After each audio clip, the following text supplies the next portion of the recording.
En los riscos calcinados de la Sierra Mojada, durante la sofocante canícula de 1998, ocurrió lo que la lógica militar intentó borrar de los mapas. Don Silverio, el abuelo, logró lo que ninguna patrulla pudo. Capturó viva a la bestia que devoraba el ganado y el valor de los hombres, pero al acercarse no encontró un animal de leyenda, sino una conspiración de carne y metal que el gobierno mexicano había dado por perdida en el desierto. El aire se volvió pesado, con un olor acre a ozono y piel quemada, mientras el sudor gélido le recorría la espalda al ver la placa de acero quirúrgico fundida en el cuello del monstruo. El abuelo capturó al hombre lobo, pero lo que vio en sus ojos humanos esa noche lo condenó a un silencio que ni la muerte podrá romper.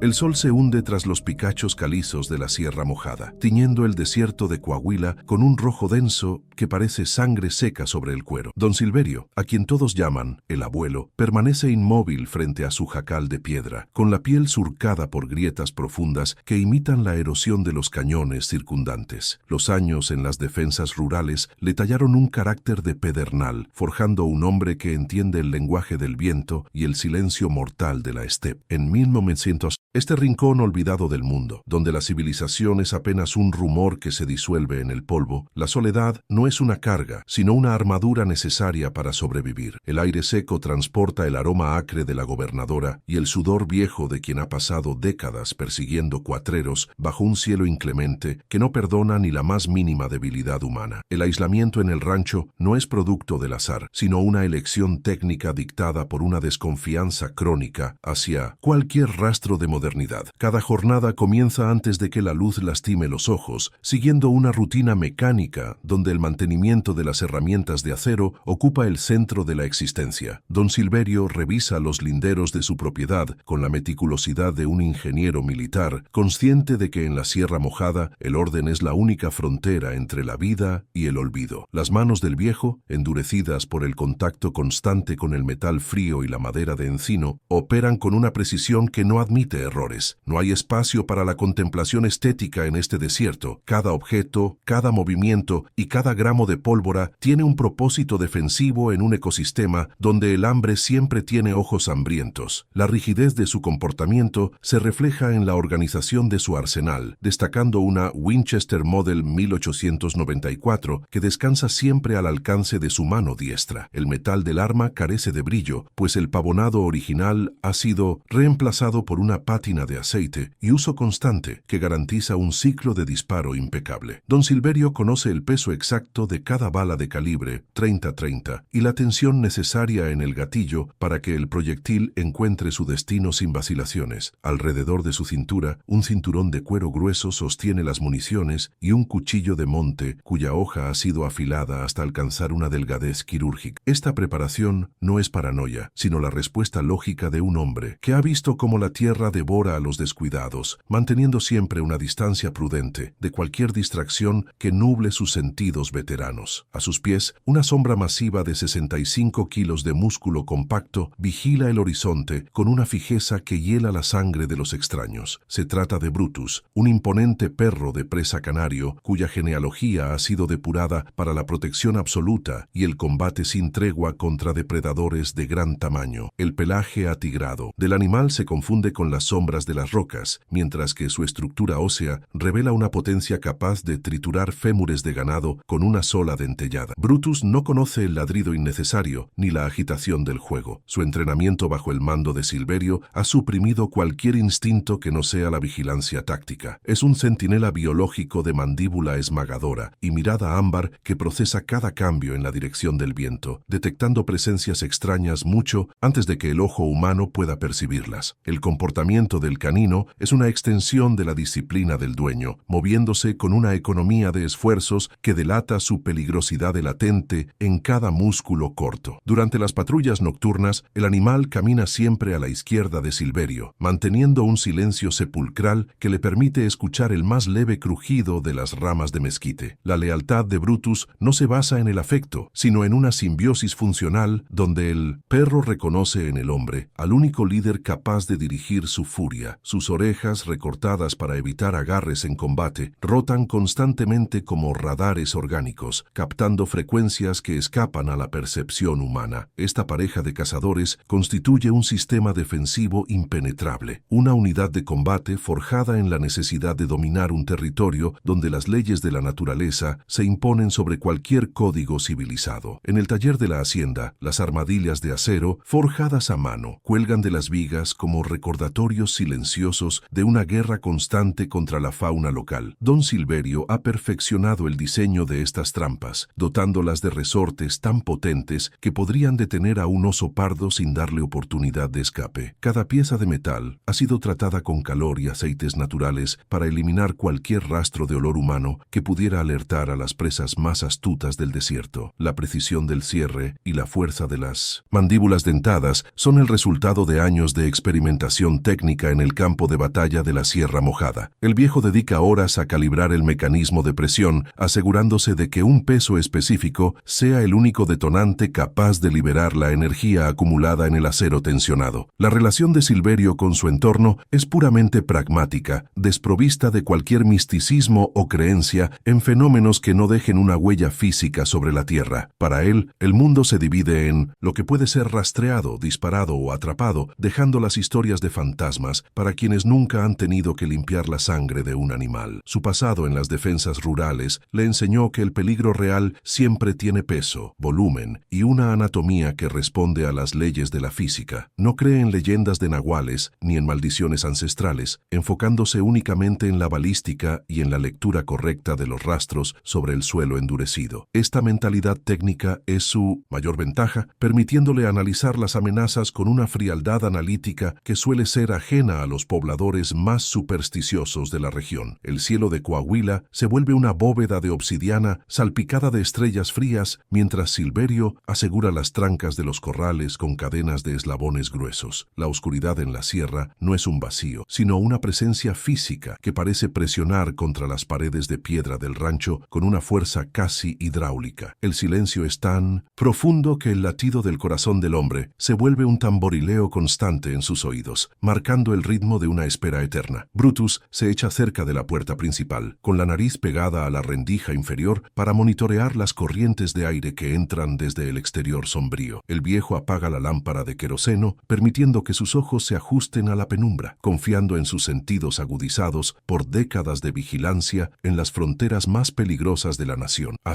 pesar de su aislamiento, Silverio mantiene un mapa mental exacto de cada piedra y cada arbusto en un radio de 5 kilómetros a la redonda del rancho. Cualquier alteración en el paisaje, por mínima que sea, es registrada y analizada como una posible intrusión en su dominio personal y técnico. Su vida es un ejercicio de control absoluto sobre un caos natural que intenta constantemente reclamar el espacio que él ha logrado arrebatarle a la montaña. Las herramientas de precisión, desde el calibre de sus armas hasta la tensión de sus trampas, son las extensiones de su voluntad en un mundo hostil. En la soledad de la Sierra Mojada, el hombre y el perro esperan, conscientes de que la paz es solo un intervalo entre los enfrentamientos que definen la existencia en el desierto. La última inspección de la noche se realiza con una linterna de largo alcance, cuyo haz de luz corta la negrura como un bisturí brillante sobre la piel de la noche. Silverio observa el comportamiento de los caballos en 1900 el establo, notando una inquietud sutil que se manifiesta en el movimiento nervioso de sus orejas y el resoplido corto. El veterano sabe que los animales poseen una sensibilidad premonitoria que a menudo supera a la tecnología más avanzada, detectando vibraciones o cambios químicos en el aire. Sin embargo, no hay señales visibles de depredadores comunes en el perímetro inmediato, lo que debería traerle calma, pero solo incrementa su estado de alerta máxima. Con la Winchester descansando sobre sus piernas, el hombre se sumerge en una vigilia disciplinada, listo para responder a cualquier desafío con la violencia calculada que ha marcado toda su trayectoria. El alba se levanta con una pesadez metálica sobre los corrales, revelando una escena que desafía la lógica de un ranchero curtido en 1000 batallas. Silverio camina con paso lento pero firme hacia el área donde su mejor semental debería estar esperando el primer forraje del día, mas solo encuentra un silencio sepulcral. Al acercarse, el veterano nota que las pesadas trancas de madera de encino han sido astilladas desde afuera afuera, como si una fuerza hidráulica las hubiera golpeado con una precisión aterradora. El aire gélido de la Sierra Mojada transporta un aroma ferroso que satura sus fosas nasales, provocando un espasmo involuntario en su mandíbula mientras su mano busca instintivamente la culata de la Winchester. Lo que yace en el centro del ruedo no es solo un cadáver, sino una advertencia sangrienta que rompe con décadas de aparente tranquilidad en este rincón olvidado de Coahuila. El cuerpo del semental ha sido desmontado con una destreza que ningún animal conocido en el desierto de Chihuahua podría poseer, ni siquiera el puma más hambriento. Silverio observa con ojos gélidos cómo los órganos vitales han sido extraídos dejando el resto de la musculatura casi intacta, como si el atacante buscara trofeos específicos en lugar de simple sustento. No hay señales de lucha prolongada ni rastros de que el caballo hubiera tenido tiempo de relinchar antes de que su vida fuera cegada por una fuerza abrumadora. La limpieza de los cortes en la zona del cuello y el tórax indica el uso de garras que actúan como bisturíes biológicos, capaces de separar tejidos con una eficiencia táctica escalofriante. El viejo nota que la sangre aún no se ha coagulado por completo, lo que significa que el depredador estuvo presente hace apenas unos minutos bajo el manto de la oscuridad. El veterano siente un sudor frío recorriendo su columna vertebral, una sensación que no experimentaba desde sus días más oscuros en las patrullas rurales de la frontera norte. Sus manos, habitualmente firmes como la roca caliza, comienzan a experimentar un temblor imperceptible que lo obliga a cerrar los puños con una fuerza dolorosa para recuperar el control sobre sus nervios. El olor de la carcasa abierta detona un torrente de memorias fragmentadas donde el humo de las hogueras y el grito de hombres valientes se mezclan en una cacofonía mental insoportable. Este no es un ataque ordinario de coyotes o de algún oso extraviado en las tierras bajas, sino la manifestación física de una pesadilla que él creía enterrada profundamente. La percepción de peligro inminente se vuelve una presión física en su pecho, dificultando una respiración que se vuelve corta y errática ante la magnitud del hallazgo. Brutus se aproxima al rastro con una lentitud que delata una precaución extrema, algo inaudito en un perro de presa que jamás ha retrocedido ante un enemigo visible. El animal eriza el pelo de su lomo mientras emite un gruñido sordo que vibra en el aire seco, pero sus ojos ámbar reflejan una chispa de terror primario. Silverio observa cómo su compañero más fiel recula un par de pasos, negándose a olfatear directamente la sangre derramada sobre la tierra endurecida del corral de piedra. El veterano comprende que si un animal de 65 kilos de puro músculo siente miedo, la amenaza supera cualquier comprensión biológica que él hubiera manejado durante su larga trayectoria profesional. El silencio de la Sierra Mojada se vuelve ahora una presencia asfixiante, donde cada sombra proyectada por el sol naciente parece esconder un observador paciente dotado de una inteligencia malévola. El hombre se arrodilla sobre el suelo polvoriento para examinar una huella que parece desafiar las leyes de la anatomía, conocida por los cazadores de la región. El rastro muestra el apoyo profundo de un talón humano, pero se extiende hacia adelante con dedos alongados que terminan en hendiduras profundas provocadas por garras de un tamaño monstruoso. Silverio calcula el peso del intruso por la profundidad de la marca en la tierra compacta, estimando que la criatura debe superar fácilmente los 200 kilos de masa biológica. No hay rastros de pelo común, sino pequeñas escamas de piel seca y grisácea que parecen haber caído durante el esfuerzo del ataque sobre el caballo premiado de la hacienda. La asimetría de la pisada sugiere una criatura que puede alternar su locomoción, moviéndose con una agilidad que combina la fuerza de un oso con la postura táctica de un hombre. El veterano cierra los ojos un instante y el aroma de la zona del silencio regresa con una fuerza devastadora, trayendo consigo el recuerdo de un informe que nunca fue redactado. Hace décadas, en una misión de reconocimiento cerca de los depósitos minerales, Silverio encontró restos similares que fueron rápidamente confiscados por camiones militares sin placas ni insignias oficiales visibles. Las órdenes fueron claras en aquel entonces: no hubo tal encuentro, y cualquier mención a criaturas de gran tamaño sería tratada como una traición grave a la seguridad nacional del país. El despertar del pasado se manifiesta ahora como una herida que vuelve a abrirse, recordándole que algunos secretos no mueren, sino que simplemente esperan el momento adecuado para reclamar su territorio. La certeza de que aquello ha vuelto lo golpea con la fuerza de un disparo a quemarropa, obligándolo a reevaluar cada sistema defensivo de su rancho aislado. El pulso de Silverio martillea contra sus sienes, mientras su mente analiza las implicaciones tácticas tras detener a un depredador de esta categoría rondando su propiedad privada en Coahuila. La sequedad de su boca se vuelve insoportable, un síntoma físico de la adrenalina que inunda su sistema circulatorio mientras sus sentidos se agudizan hasta un nivel casi doloroso. Cada crujido del viento entre las ramas de los mezquites es interpretado como un posible movimiento del intruso que acecha desde las alturas de los cañones. El veterano sabe que no está enfrentando a un animal guiado solo por el instinto, sino a una entidad que posee una paciencia quirúrgica para estudiar a sus víctimas. La percepción de ser observado desde los riscos de piedra caliza se vuelve una certeza física que le eriza el vello de los brazos, confirmando que la cacería ya ha comenzado. Realmente, el silencio absoluto de las aves de rapiña, que usualmente sobrevuelan el rancho en busca de restos, es el indicador definitivo de que algo antinatural ha reclamado este espacio geográfico. Silverio nota que ni siquiera los buitres se atreven a descender hacia la carcasa del semental, prefiriendo mantenerse en círculos distantes, lejos del rastro de la bestia desconocida. Esta ausencia de actividad carroñera es una señal de advertencia que el viejo interpreta con la frialdad de quien ha estudiado la naturaleza durante más de 60 años. El ecosistema ha sido silenciado por una presencia dominante que no pertenece al orden natural de la Sierra Mojada, creando un vacío biológico que resulta más aterrador que cualquier grito. El hombre regresa hacia el taller con movimientos mecánicos, consciente de que debe preparar su respuesta táctica antes de que la luz del sol se desvanezca tras las montañas grises. Al entrar en la penumbra del jacal, Silverio se dirige directamente hacia el armario donde guarda las herramientas que la mayoría de los rancheros modernos han olvidado por completo. Sus manos recorren los mecanismos de las armadillas de presión, buscando cualquier falla que pudiera comprometer la efectividad de un cierre rápido sobre un miembro poderoso. El veterano ignora el hambre y el cansancio, enfocándose únicamente en la preparación de un perímetro defensivo que sea capaz de contener una fuerza física que supera lo imaginable. Mientras revisa el estado de Nodi, los resortes de acero, las imágenes de la carnicería en el corral se proyectan en su mente como una película de horror técnico y visceral. Cada tornillo apretado y cada cable de acero tensado representa un baluarte contra la marea de caos que amenaza con devorar su pequeña parcela de civilización en el desierto. El recuerdo de las leyendas sobre el nahual intenta infiltrarse en su pensamiento analítico, pero Silverio rechaza tales nociones místicas con un gesto de desprecio cargado de pragmatismo veterano. Para él, si algo sangra y deja una huella profunda en el lodo, entonces es una criatura biológica que puede ser destruida con el calibre y la estrategia adecuados. No importa si es el resultado de un capricho evolutivo o de algo que el gobierno intentó ocultar bajo capas de burocracia y fuego hace 40 años. La bestia tiene carne, tiene tendones y tiene una voluntad que puede ser quebrada mediante el uso inteligente de la fuerza y el conocimiento del terreno. El viejo se concentra en la resistencia del acero, transformando su miedo instintivo en una determinación gélida que no deja espacio para la duda ni para el remordimiento ante la violencia. El veterano encuentra un jirón de piel grisácea adherido a una de las púas del alambre de espino que delimita el sector norte de su propiedad ganadera. Al examinarlo bajo la luz directa, nota que la textura es áspera como el papel de lija, careciendo por completo de los folículos pilosos que caracterizarían a un lobo o a un perro. El color es un tono cenizo que recuerda a los restos de una fogata apagada hace mucho tiempo, desprendiendo un olor almizclado que resulta profundamente ofensivo para el olfato humano. Silverio guarda la muestra en un trozo de cuero, reconociendo en ese fragmento biológico la prueba irrefutable de que lo que acecha no es un producto de la imaginación febril. La piel parece enferma, cubierta de pequeñas pústulas secas que sugieren una existencia marcada por el dolor y una resistencia biológica fuera de todos los parámetros normales conocidos. El sentimiento de ser el cazador ha desaparecido por completo, siendo reemplazado por la incómoda realidad de que él es ahora la presa principal en este juego de sombras. Silverio camina de regreso a la casa principal, asegurándose de que Brutus no se aleje más de 2 metros de su posición defensiva en ningún momento del trayecto. El perro sigue manifestando una ansiedad latente, manteniendo la cola entre las patas y las orejas gachas, una actitud que rompe el corazón del viejo, pero refuerza su vigilancia. El hombre comprende que el error fatal de la criatura fue invadir su territorio personal, subestimando la capacidad de respuesta de alguien que ha dedicado su vida a dominar el entorno más hostil de Coahuila. La preparación para el enfrentamiento final requiere de una frialdad mental que Silverio cultiva con cada cada paso que da sobre la tierra reseca y polvorienta del rancho. Las sombras comienzan a alargarse sobre la Sierra Mojada, trayendo consigo una temperatura gélida que obliga al veterano a ponerse su chaqueta de cuero desgastado y pesado. Silverio recuerda los rostros de los oficiales que silenciaron el incidente original, hombres de uniforme oscuro y ojos vacíos que trataban las evidencias biológicas como si fueran desechos altamente peligrosos. Ahora entiende que el secreto que ellos intentaron enterrar con excavadoras y gasolina ha sobrevivido en las grietas más profundas de las montañas de Calcario durante todo este tiempo transcurrido. La responsabilidad histórica de terminar lo que otros no pudieron o no quisieron hacer recae sobre sus hombros cansados, pero todavía capaces de sostener con firmeza la Winchester. El aislamiento del rancho, que antes era una paz necesaria, se convierte ahora en una arena de combate solitaria donde no habrá testigos ni ayuda gubernamental posible. El veterano decide que no esperará pasivamente dentro de la casa, sino que establecerá una serie de puntos de observación táctica que le permitan anticipar el movimiento de la bestia. Cada ventana es reforzada con tablones de madera adicionales y cada puerta recibe un aseguramiento doble mediante cadenas y candados de alta resistencia industrial para evitar intrusiones por sorpresa. Silverio distribuye sus linternas y municiones en puntos estratégicos, creando un sistema de reabastecimiento rápido que le permita mantener el fuego defensivo en cualquier dirección necesaria durante la noche. Su mente trabaja con la eficiencia de una computadora analógica, calculando ángulos de tiro y posibles rutas de escape en caso de que el perímetro exterior sea sobrepasado por la fuerza bruta. La adrenalina ha estabilizado finalmente el temblor de sus manos, dejando solo una calma mortal que precede a la tormenta de plomo y sangre. Brutus se instala en el centro del corredor principal, con los ojos fijos en la entrada, mientras Silverio termina de limpiar el cañón de su fusil con un paño aceitado. El sonido del metal contra el metal es el único consuelo en una atmósfera cargada de una tensión eléctrica que parece hacer vibrar los cristales de las pocas ventanas. El viejo sabe que la criatura regresará por el resto de la carne del semental, guiada por un hambre que parece ser tanto biológica como motivada por un odio visceral. El territorio de la Sierra Mojada ha sido testigo de muchas muertes, pero ninguna tan significativa como la que se avecina bajo el manto de la luna menguante de Coahuila. La certeza del enfrentamiento inminente no le provoca miedo, sino una satisfacción amarga por tener la oportunidad de mirar a los ojos al monstruo que habitó sus peores pesadillas juveniles. La primera trampa de presión es colocada cerca de la carcasa del caballo, oculta bajo una fina capa de polvo y ramas secas que mimetizan perfectamente el entorno del corral. Silverio retrocede con cuidado, borrando sus propias huellas con una rama de mezquite para no alertar a los sentidos